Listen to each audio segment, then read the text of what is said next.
These are this afternoon's top stories. Prime Minister Harris encourages respect in the workplace. Guyana's sugar industry looks to revive sugar sector, and Pakistan execution raises concerns over death penalty. Good afternoon and welcome to ZIZ Mid newscast. Today is Thursday, 6th July 2015. I'm Kyle Berridge. In national news, persons in position of authority are expected to treat people under their command with the same respect they would expect for themselves. This, according to Prime Minister the Honorable Dr. Timothy Harris, is essential for individuals to flourish and realize their potential to be strongly motivated in the workplace. We are hoping in all of these institutions that people are leading by example, as we ask of you in your own capacity. So leaders have to respect those who are in subordinate positions to them. And in turn, we expect that the subordinates would give the respect to those in superior positions. Prime Minister Harris said maintaining the integrity of each citizen is important to the government of St. Kitts and Nevis. We are hoping everywhere we are setting good standards of behavior. We understand that there are certain peculiarities depending on organization, military, and so on and so on. But at the core of it, at the core principle at which my government will function, is that wherever you are, whether in nursing, at the Coast Guard, at the regiment, at the fire, at government headquarters, no man must lose their humanity and their dignity. Prime Minister the Honorable Dr. Timothy Harris. There is much more in store for the 2015 Miss Caribbean Culture Queen, Acacia Fergus. Minutes after she was crowned on Tuesday morning, Fergus told our reporter that she plans on entering more pageants in the not-too-distant future. She also spoke with passions of plans to promote healthy living. What's next for Acacia? More pageants. And also I would like to focus on my platform, which is healthy living. I need to get as much persons as possible in the Caribbean, especially in St. Kitts and Nevis, to get healthy and to know that we need to take stock of our health, because at the end of the day we're dying from a lot of diseases, and those diseases can be prevented if we take stock of it, and I want to help them. That was the 2015 Miss Caribbean Culture Queen, Acacia Fergus. The Culturama Secretariat is always looking for ways to improve Nevis's annual summer festival, and this year the organizing committee decided to change the route of the Cultural Street Parade. Executive Director Antonio Liebert shared his thoughts on Tuesday's parade with ZIZ News. Yesterday we brought the curtains down on Culturama 41. We had the Cultural Street Parade, and thereafter we had the last lap celebrations. Now the Cultural Street Parade was off to a very late start. We were scheduled to start at 12, then the time went back to 1, and we eventually got started somewhere about 15 minutes to 3 o'clock. Once the parade got started, however, it flowed well, and I think that the number of patrons that turned up lining the streets were they thoroughly enjoyed the troops that were on display. Culturama 41 was held in Nevis from July 24th to August 4th, 2015. Regionally, the sugar industry is at a crossroads, with the Guyana Sugar Corporation Board now looking for answers to revive the sector. Royston Drakes of Capital News reports. Will continues to face an uncertain future. GAU's President Komal Chand said there are a lot of inefficiencies in the sugar industry that must be addressed, in addition to the increased production in the fields. For years, the sugar sector has been underproducing, making the once viable industry dependent on government bailouts. To get back your efficiency, you have to get back your managers, your supervisory people, and the workers to just go back to your best practices, and we are all aware of them. And of course, you need the support of the government. That is important. A commission of inquiry is now underway as the government tries to make the industry profitable.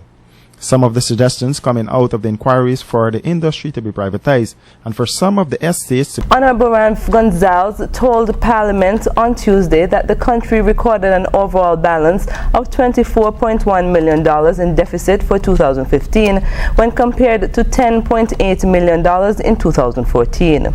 Prime Minister Gonzalez explains that recurrent expenditure stands at $247 million compared to $42.47 last year, which he says in an increase of 2.1%. Increase of 4.8%, of which recurrent expenditure is $247.5 million compared to $242.47 million for last year, an increase of 2.1%. The capital expenditure, $32.976 million compared to $25 million last year, an increase of over 40%. The current balance, minus $5.1 million, the deficit compared to $9.94 million last year. And the overall balance, $24.1 million deficit compared to $10.8 million deficit last year. He added that there has also been an increase of 9% profit on taxes and income when compared to last year. Internationally, Pakistan has executed a man on death row for murder despite appeals by international human rights groups. The case of Shafkat Hussain has caused some question to the country's justice system and its death penalty. Al Jazeera's Nicole Johnson reports from Islamabad. Shafkat Hussain was hanged in Karachi just before dawn. His family travelled from Kashmir to be there, still insisting Hussain was 14 years old when he was convicted. Tell me, did I get justice? I am older than him. Guess how old I am. He was 2.5 years younger than me. For months, his family has fought for his life. Human rights groups, including Amnesty International, say Hussain was a minor when he was sentenced to death for killing a 7-year-old boy and had been tortured to confess. However, a government investigation found he was 23 years old when arrested. Pakistan lifted its 6-year moratorium on the death penalty in December last year, after the Pakistani Taliban attacked an army-run school in Peshawar and killed 132 students. It shocked the government into action. It declared people on death row for terrorism-related crimes would be executed. However, a Reuters investigation found most of the people who've been hanged were convicted murderers, and only 1 in 6 had been found guilty of crimes linked to terrorism. Our question is, are these terrorists being executed or are they ordinary convicts being executed? 99% of those being executed are those who were convicts already on death row, who have already served 13 to 14 years, which is at the life sentence maximum for murder. Many Pakistanis support the death penalty. I think it's too difficult and a bit too early to say that to end a death penalty. As I said, our justice system, our prison system, our society at large, it doesn't have that end-belt system of reformation, reforming the criminals, because once you are a criminal, so it's hardly you become a criminal. There are more than 8,000 people facing the death penalty in Pakistan. Since the moratorium was lifted, over 190 people have been hanged. This places Pakistan in the top 3 countries in the world for executions, along with Saudi Arabia and Iran. This year there's been a significant drop in the number of attacks in Pakistan. The government argues one of the reasons for this is the fear of being executed. But Shafkat Hussain's family says the legal system is too weak and corrupt to protect it from being abused. Nicole Johnston, Al Jazeera, Islamabad.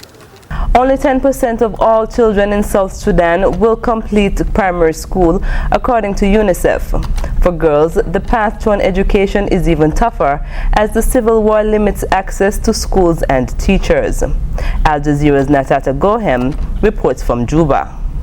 A pair of socks and shoes might be Lena Juan Pony's most precious possessions. When they fall apart and she doesn't have the money to replace them, she can't walk the 4 hours to and from her primary school in Juba. When I can't come to school, I get very upset. I cry for days for my mum to get me socks and shoes.